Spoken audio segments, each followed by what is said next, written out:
Hello, everybody. Welcome back to Univesco TV. Joined here with my good friend Mauro from Shanghai. I'm here in Indonesia, as you all know by now. So, today's topic, we're going to talk about education for Europeans coming to China and Chinese going abroad to study in Europe. Now, we've just had the Chinese New Year gone last week. So, Xin Kuai Le to everybody. I hope you all had a great New Year with your loved ones, with your family. Good news was that the travel restrictions have been relaxed, and there wasn't so much of a movement in terms of a lot of people are going out and about with their families, of course, during the Chinese New Year. But the restrictions in terms of the testing and all wasn't such of an issue. So that's a good sign. And the best part is China once again has contained the COVID-19 outbreak, the winter outbreak of 2020 and 2021, just like last year. So, which amazes me because, not really now, but it's just like with a country of 1.5 billion people, they're able to contain the virus. And then we have Europe and the other countries, European countries, that are not able to contain with 60, 70, 80 million people. So clearly there are some lessons to be learned from China and its authorities in terms of containing the outbreak. And I believe going forward, as summer is approaching, I hope that everything gets well soon, and we have started vaccinating across the globe. So hopefully the rate of vaccination will increase and everybody will be hale and hearty and will be fit and fly to travel and everything going forward. Mauro, you yourself as a student, overseas student, a foreigner student in studying in China yourself, you did your master's program at Fudan University, which is one of the best universities in the world, not just necessarily in China. And I want you to talk about your experience of moving from Italy and Glasgow, where you did your bachelor's. Why did you decide to move from UK to Italy, and what made you come here? How was the experience of studying here for your master's program, and what do you believe are the changes? What's different between studying in the UK versus studying in mainland China? Okay. Thank you, Rishi, for having me. Very good that now it's week 6, I yes. believe, since we started. So good to keep this pace. Very happy to talk about education in this moment, and link it to the business, since there is no business, no innovation without education. So. So let's dig deeper into this, and as you said, Xin Kuai Le to everyone who is following us from China and from overseas. Yes, as you said, thank you for your kind introduction. Yes, I just recently graduated from Fudan. I was coming from Glasgow, from the UK, where I graduated in 2018, and I graduated in Glasgow in economics, and at that point, during the final year, when I was at the University of Glasgow, I was thinking about what to do next. And at that point, I wanted to carry on with a master's degree. I wanted to find a new challenge for myself. When you study economics, it's basically impossible to come across China and its in its economic development. And at that time, I was also studying Mandarin. I've started studying Mandarin in 2015. As in Glasgow, there was an experimental language course, and then I really enjoyed it. I carried on studying at the Confucius Institute in Glasgow, and I also had the chance to come to China in 2016 for a 2 weeks exchange in Tianjin at Nankai University. So I think that was a moment to it was quite early. It was like the middle of my university experience in Glasgow, and that was a moment where I saw China for the first time, and I started considering China, as the place to go. Then during the third and fourth year of my degree, I started, considering what to do next. And I found the program in Fudan University that for economics was exactly what I was looking for. So, building up on the knowledge that I gained in the economics degree in Glasgow. And also it was focused on China. So many of the courses were exactly on China, on its development, and how to manage business in China. And the most important thing is that I could come here and live here. So it was all coming together. And on top of this, I also got the Chinese government scholarship, which we will treat this later. It's very convenient for to manage your cost here in China. And it was as I said, it was all coming together, and for me it was the perfect choice in this sense. Here, Mauro, that you have shared your insights and your valuable experience, and it's glad, and as always, China is always seeking great talents like yourself, European talents like yourself, from Europe and US and everywhere, foreign students. Bear in mind, China doesn't necessarily need the foreign students for its economic growth as such, but they do need it for its economic prosperity. It's a lot of foreign talent that comes into China. They're able to help contribute to the economy. They're also gaining a lot of valuable insights into the Chinese economy and overall Chinese market as such. So a lot of entrepreneurs, just like yourself, chose the come to China route as a student to gain the entrepreneurship experience, analyze the market as well, to be able to prosper and grow forward in China. So, and I'm glad that you came to China and you chose China. So I myself, I had graduated from London. I was working in London. I chose the Chinese route just to understand the market and just to develop myself, my career in China, and just to expand my business as well. So I just wanted to understand the market so much more. So Mauro, talk to me about how to secure that scholarship. And now that you mentioned your experience of coming to China, so how difficult is it to obtain a scholarship, a Chinese scholarship for an European coming to China? And how long does the process take? Okay, look, there are two separate applications that you need to do. One is, let's say, one kind of application is directly to the university. So, for example, for me, I chose one was for Fudan, then another one was for Nankai University in Tianjin. Both of them were about economics in English, in the international program, let's say. Then the second kind of application is exactly for the scholarship. The one I chose and the one I got is the Chinese government scholarship, which is the most generous, I would say, with the students, because it will cover in full all your expenses, so all the tuition fees, then will cover for 2 years. It will cover then your accommodation if you are in the campus of the university.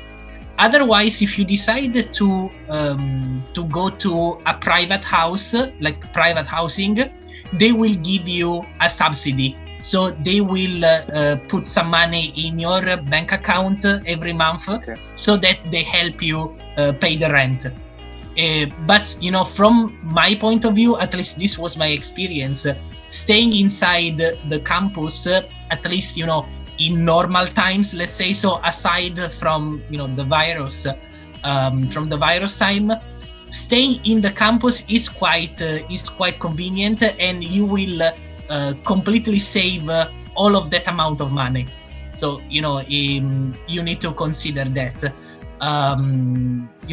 to avoid being a burden on your parents and all, or just burning your your savings if you have been working before coming here. Then the scholarship also will cover your healthcare insurance, which is not it's an insurance for students that of course are young and healthy. So it's an insurance for low risk people that will cover the basics. That is more than enough. Then if you have some if you want to expand that and get an insurance that will cover more things, you can also we can look into that together. And then last but not least, the scholarship includes a monthly salary paid to your Chinese bank account. So if you are an undergraduate student, that will be 2,500 yuan per month. If you are a master degree, as I was, that will be 3,000 per month. If you are a PhD, I think it will be 3,500. Okay. So there are different thresholds. Yes, in Shanghai, is quite is more Western as living costs. So also depends from the kind of life that you are doing. So that you might go over that in a way. But if you go eating at the canteen of the university every day, and you manage your finances in the right way, that is quite enough. And it's getting it is not too complex in a way as the application is made. Both kinds of application basically requires the same documents. So you need to make a study plan. It's a little bit like a personal statement, but it's more on what are your objectives and what you want to do when you come here. Then there are of course the reference letters. So ask your professors to give you at least 2 reference letters. So one kind will be towards the university, then the one will be to the Chinese government. Then you are asked for your transcripts, all of your information, CV, and so on and so forth. If you have good grades and you have good recommendations, you will be quite well accepted. Just be careful, especially because now the universities are becoming more selective. So especially for economics, as I'm more experienced into, they will ask you for some mathematics background. So if you don't have that, be careful in explaining that you cover that gap with supplementary courses and other things. You don't need to be extremely competent in maths, but at least knowing the derivatives, integrals, all of these kind of things, that will be enough. But just you need to have that kind of certified. So this is a little bit of a tip in this. And as you asked me about the timing, for the scholarship, that will be quite a long time. I remember that I applied in January back in 2018. And I got the final, the confirmation that I got the scholarship at the end of April, I believe. While instead from the university, it really depends, but that is much faster. So maybe you do that in February or earlier than that, and it will come, 1 or 2 months later. So, also in this case, like diversify. So ask more than one university. In this case, just to have more options in case there are some issues. And this is more or less what you are supposed to do. Then if you need some help, you can call me anytime, and we can look into this together. So Mauro, talk to me about the differences, in China versus the UK, and also talk to me about the opportunities for students studying in China, European students, in terms of networking events, career fairs, so on and so forth. Okay, look, as for the first part of your question, when you have, when you enroll in a course in English, you will have, you will be in a class with people from a little bit of around the world, a little bit from everywhere, and that is kind of similar to the UK, on this point. And then also the organization of the content and the assessment, they are also quite similar. You will have classes you can get the slides shared into the system. You will have communication via email. Plus, you will always be included in the WeChat group of the courses, since WeChat is a must in China for all the more immediate communication, and for also asking for help and clarifications. Then as assessment, this is also quite similar to the UK, to what I've experienced also back in Scotland. You will have some presentation, group works, essays, then sitting exams with 1 or 2 hours exams. Usually that is the standard. And of course you will have a final dissertation, so a thesis, a project where you will be with your supervisor, and you will choose your topic, and that needs to be your piece of independent work, which in as an idea needs to be something new, something that in principle should be published into a scientific paper. That is the standard that you are required. One thing that is different is that in the UK usually you just talk with your supervisor. You will get your dissertation checked, and then when is the time to deliver it, you will just send it into the system, and then you will get your final grade and the comments on that, and that's it. Instead, something that is different and sometimes quite tiring also, I would say, is that in China there are many intermediate steps in this.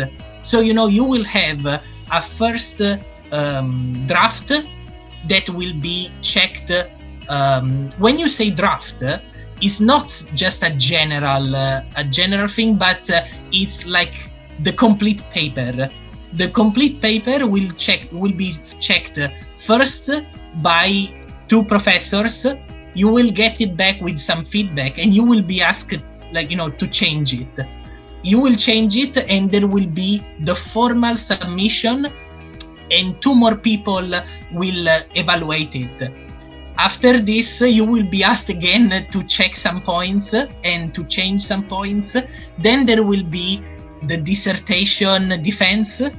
There will be a committee with, I don't know, for me we're 3 people, but could be like more or less, we are again 3 or 4 people usually. You will have this 15 minutes presentation, questions asked, and so on.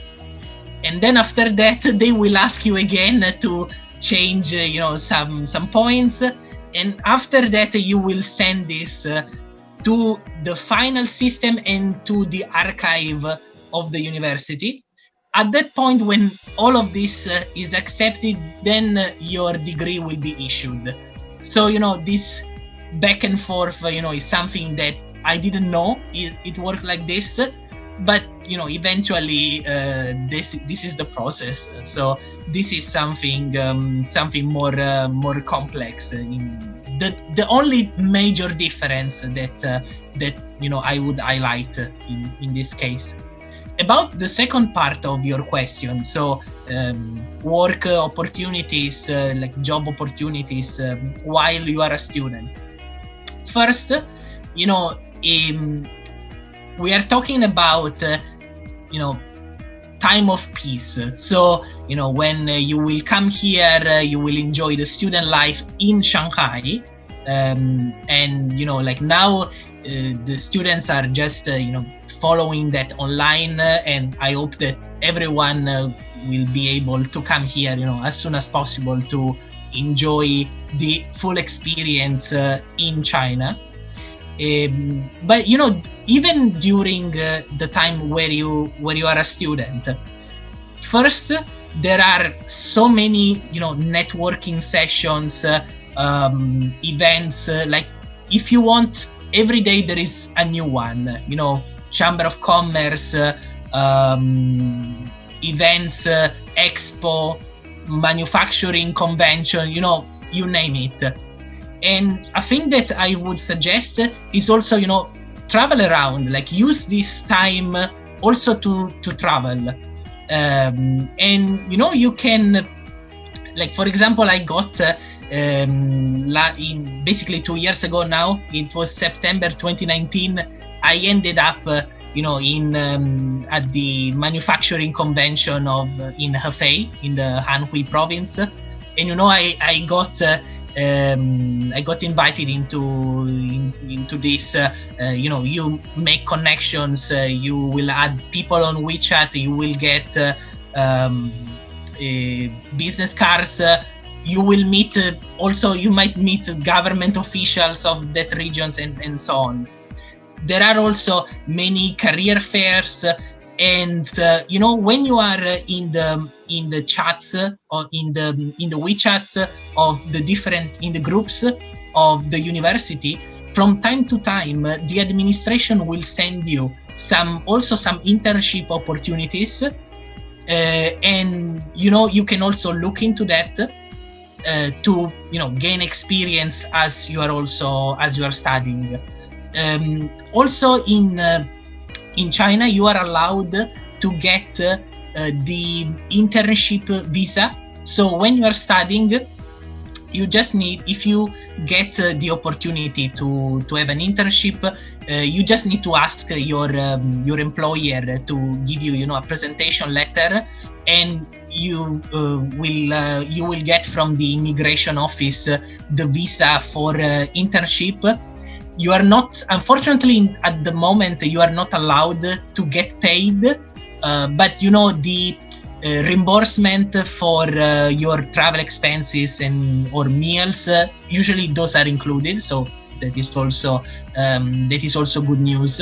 So you can get this experience, travel around, and if you want, you are also allowed to open your own company and transition to work as you end your degree.